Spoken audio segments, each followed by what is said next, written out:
આજે રાજાનો બોલ આવે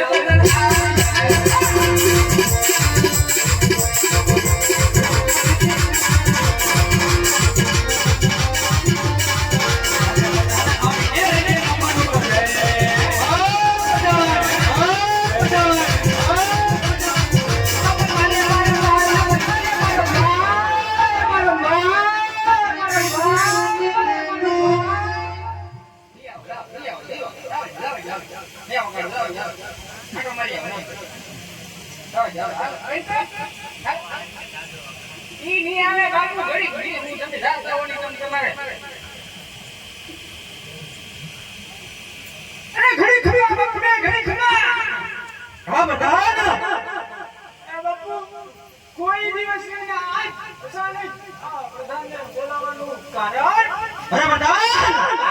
બોલાવવાનું કારણ તો એટલા છે બધા રોજ સવારે મારે પિંગલગઢની અંદર સોનાનો સૂરજ ઉગતો પ્રધાન માટે આજે જરાક ઝાંખો ઉગે એવું મને લાગે છે અને દરરોજ સવારે મારા ઘરના કાંગરે અરે મોરના ટહુકા કરવા અને આજ ખાલી કોઈનો કકળાટ કરી રહી છે પ્રધાન માતે દુશ્મન દેશનો રાજવી કોઈ મારી મહેમાન ગતિ માણવા માટે બતૂર છે માટે પ્રધાન આપણી બેની એવા શોકી જરા કર બહાર નો માણસ કોઈ અંદર નહીં અને અંદર નો માણસ કોઈ બહાર નહીં મારી રસવા ધાન સકલું પણ બરકું ન જોઈએ જેવો હુકમ બાબુ તમારો